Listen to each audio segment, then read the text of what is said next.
जय माता की। माता रानी सबको सुखी रखे, स्वस्थ रखे। ज्योतिष शास्त्र में आप सबका स्वागत है। हिंदू ज्योतिष शास्त्र के अनुसार आज हम चर्चा करेंगे बृहस्पति ग्रह की। बृहस्पति ग्रह हिंदू ज्योतिष शास्त्र के अनुसार देव गुरु कहा गया है। ये देवों के भी गुरु है। बृहस्पति जो ग्रह है यह धनु और मीन राशि के स्वामी है। ये कर्क में उच्च और मकर राशि में नीच हो जाते हैं। सूर्य, मंगल और चंद्रमा ये बृहस्पति के मित्र ग्रह हैं। वहीं शुक्र, बुध और शनि राहु के साथ समभाव रखते हैं। और यहाँ पर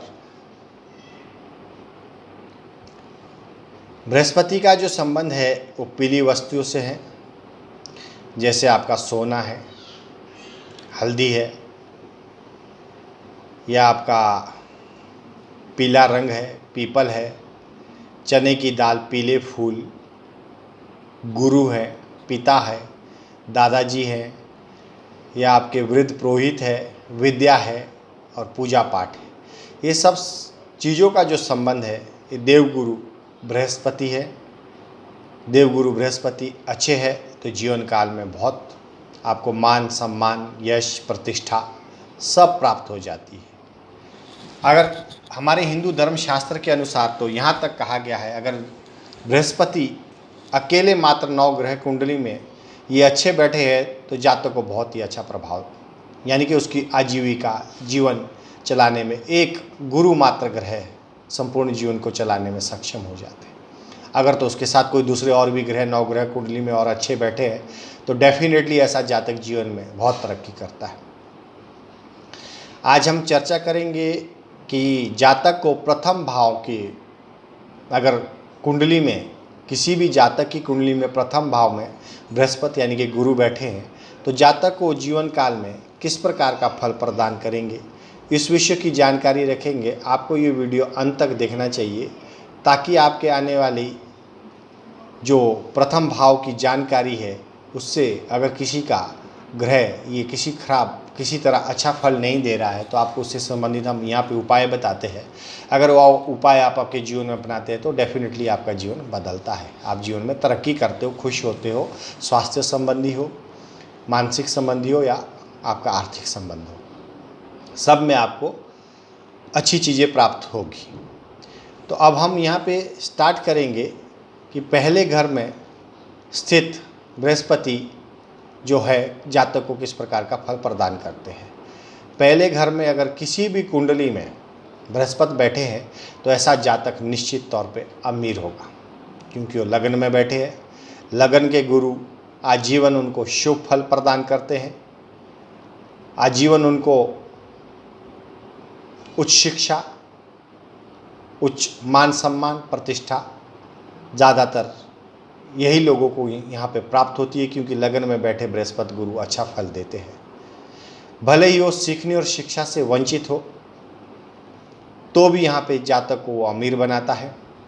जातक स्वस्थ और दुर्जनों से या दुश्मनों से निर्भीक रहने वाला होता है, यानी कि उसे डर नहीं लगता है, क्योंकि बृहस्पति का वो जो ज्ञान होता है वो बहुत मजबूत होता है। ऐसे आदमी को सरकारी तरफ से भी सहयोग मिलता है और 8वें साल में वो बड़ी तरक्की, हर 8वें साल में वो बड़ी तरक्की को प्राप्त कर सकता है। यदि 7वें में कोई ग्रह ना हो तो विवाह के बाद सफलता और समृद्धि अवश्य मिलती है।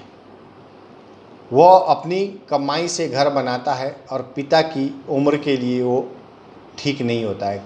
ये अगर 24वें या 27वें वर्ष में जातक ऐसा करता है तो ये चीज़ का आपको ख्याल रखना है। यहाँ पे बृहस्पति अच्छा फल तो दे रहा है, लेकिन 24वें और 27वें वर्ष में जातक अगर अपना घर बनाता है तो पिता के लिए यहाँ पे फल उसके अच्छे नहीं प्राप्त होते। तो 24 से 27 आपको ऐसी चीज़ें नहीं करनी है। बाकी आपको अगर किसी कारण यहाँ पे जातक को ये अच्छा फल नहीं दे रहा है, बृहस्पति पहले भाव में बैठे और 8वें में राहु है, तो ऐसे में पिता की जो मृत्यु के योग बनते हैं वो अस्थमा हो सकता है, या अस्थमा मतलब सांस की दिक्कत, या हृदय रोग जिसे कहते हैं, दूसरा हृदय रोग हो सकता है। अस्थमा या हृदय रोग के कारण उनकी मौत तक हो सकती है। यदि पहले भाव में बृहस्पति है और शनि 9वें में हो तो जातक को स्वास्थ्य संबंधित भी परेशानियां जीवन काल में आती है। तो इसलिए आप इन सब चीज़ों के लिए उपाय नोट करिए। आपके जीवन में उपाय अगर आप अपनाते हैं तो डेफिनेटली आपके जीवन में परिवर्तन होता है। मैं हर वीडियो में यही कहता हूँ, आप हर वीडियो में यही सुनेंगे कि कर्म आपका विशेष फल प्रदान करने में सक्षम है। आपका कर्म ही आपका भाग्य है। आप अपने 9 ग्रहों पर आधारित जन्म कुंडली जो आपकी है उस पर आधारित कर्म करिए, उपाय बदलिए, उपाय करिए और कर्म बदलिए। अगर 9 ग्रहों पर आधारित जन्म कुंडली में आपके जो ग्रह बैठे हैं उसके आधार पर अगर आप कर्म करते हो तो डेफिनेटली आपका जीवन बदलता है, आपका सौभाग्य आपको मिलता ही मिलता है।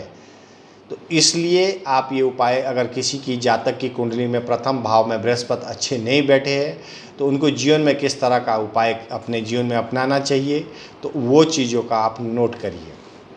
नंबर 1, बुध, शुक्र और शनि से संबंधित वस्तुएं धार्मिक स्थान में बांटनी चाहिए। नंबर 2, गाय की सेवा करें और अछूतों की मदद करें। गौ माता की सेवा करनी चाहिए और छूतों की भी हेल्प करनी चाहिए। यदि शनि 5वें में हो तो घर का निर्माण ना करें। अगर जातक की कुंडली में शनि, आप जिस भी मनुष्य की कुंडली में, जिस भी जातक की कुंडली में प्रथम भाव में गुरु बैठे हैं और 5वें में शनि बैठे, तो ऐसे जातक को घर का निर्माण जल्दी नहीं करना है। उसको पहले आप अपनी जन्म कुंडली दिखाइए, उसके बाद ही करना है, क्योंकि उसमें कुछ ग्रह योग ऐसे बन जाते हैं जो आपको तकलीफ़ें खड़ी करती है जीवन में। तो ये आपका उपाय है। यदि 11वें और 12वें भाव में शनि हो तो ऐसे जातक को भूल कर भी शराब, जिसको कहते हैं मदिरा, मांस का प्रयोग, अंडे का प्रयोग बिल्कुल भी अपने जीवन में नहीं करना चाहिए। वैसे लग्न में बैठे गुरु भी आपको मदिरा, मांस से हमेशा दूर रखते हैं, दूर रहना चाहिए, क्योंकि यहाँ पर अगर आपका गुरु खराब हो जाएगा, जितने भी मैंने आपको शुभ फल बताए हैं वो सब अशुभ में परिवर्तित हो जाएंगे। आपको बहुत सारी तकलीफ़ें जीवन में झेलनी पड़ेगी, आपको परिवार को झेलनी पड़ेगी, मात्र जातक को नहीं झेलनी पड़ती है। क्योंकि जिस भी जातक की कुंडली में जो ग्रह होते हैं उसके कर्मों का जो फल होता है ना, वो संपूर्ण परिवार को भोगना पड़ता है। भले उसको ये लगता है कि ये मेरे लिए हानिकारक हुआ, नहीं, आपके पीछे जो संपूर्ण परिवार है, आपके माँ बाप, भाई बहन, जो भी यार दोस्त तक, यहाँ तक बिजनेस से रिलेटेड आपके पर्सन है, आपके कर्मों का प्रभाव उन लोगों को भी पड़ता है। इसलिए आप ख्याल रखिए अपने जीवन में, आप कर्म ऐसे करिए जो आपकी जन्म कुंडली के अनुसार बताए जाए, वो कर्म करिए। जो चीज़ों को आपको नहीं खाना है वो नहीं खाना है, खाना वही है जो आपके लिए सूटेबल है, आपके बॉडी और माइंड के लिए, जिससे आपकी ग्रोथ हो, आप जीवन में सुखपूर्वक जी सके, खुशहाली आपके जीवन में आए, आपके परिवार में सुख समृद्धि बढ़े, सब दीर्घायु हो, स्वस्थ हो। तो ऐसे जीवन को जीने में ही आनंद है। आप ऐसे कर्मों को करिए, लेकिन आपको ये कर्म बताएगा कौन, इससे संबंधित आपको ज्योतिष जानकारी लेनी पड़ेगी, हिंदू ज्योतिष शास्त्र से जुड़ना पड़ेगा। आप जब ये जानकारी प्राप्त करोगे तब जाके आपको स्वयं फर्क महसूस पड़ेगा, जब ये उपाय अपने जीवन में अपनाओगे। तो इसलिए आप अपने जीवन में जन्म कुंडली के आधार पर सरल उपाय, हमारे जीवन में हम लोग अपने जीवन में इन सरल उपाय से अपने जीवन को सुदृढ़ कर सकते हैं, सुरक्षित कर सकते हैं और फुल कॉन्फिडेंस, आत्मविश्वास के साथ आगे बढ़ सकते हैं। हमारी ये सीरीज़ कंटिन्यू चलती रहेगी। नेक्स्ट जो हमारा वीडियो आएगा, बृहस्पति यानी कि गुरु सेकंड भाव में, यानी कि दूसरे भाव में, दूसरे स्थान पे जातक को किस प्रकार का फल प्राप्त करवाते हैं। ये सीरीज़ हमारी प्रथम स्थान से लेकर द्वादश भाव तक चलेगी। ऐसी ये संपूर्ण 9 ग्रहों की हमारी ये सीरीज चलती रहेगी। तो अगर आपको ये हमारा वीडियो देखना है, आने वाली सीरीज़ भी आपको देखने हैं, तो आपको ये हमारा यूट्यूब जो चैनल है इसको सब्सक्राइब करना ना भूलें। इसको अभी सब्सक्राइब करिए और चैनल को शेयर और लाइक करिए, क्योंकि हो सकता है आपके कर्मों से किसी का और भला हो जाए। Do good have good. आप अच्छा कर्म करते हैं तो डेफिनेटली कहीं ना कहीं भगवान आपको अच्छा फल भी ज़रूर देते हैं। अच्छा कर्म करिए। माता रानी सबको स्वस्थ रखे, सुखी रखे, आपके घर परिवार में खुशहाली बनी रहे, नेगेटिव एनर्जी से दूर रहे, पॉजिटिव एनर्जी की तरफ बढ़े, अच्छे विचार, सकारात्मक प्रभाव आपके जीवन में आएंगे तो भविष्य उज्जवल होगा। लेकिन शर्त वही है, कर्म 9 ग्रहों पर आधारित जो कुंडली है उसके आधार पर करिए। जय माता की।